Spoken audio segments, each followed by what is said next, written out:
မင်းတွေအနာပဲအမြဲနေခြင်းသူမင်းတို့အမြဲတမ်းအဖြစ်ခံလူ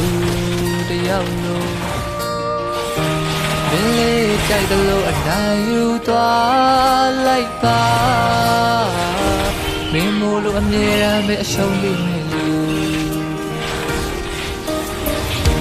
မင်းလေးဆိုသမျှအမြဲလို့ခံသူ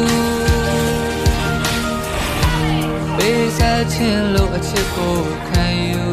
ထားလို့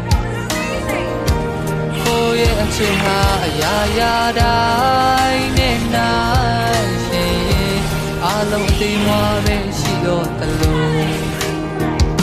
တစ်ချိန်ချိန်မှာ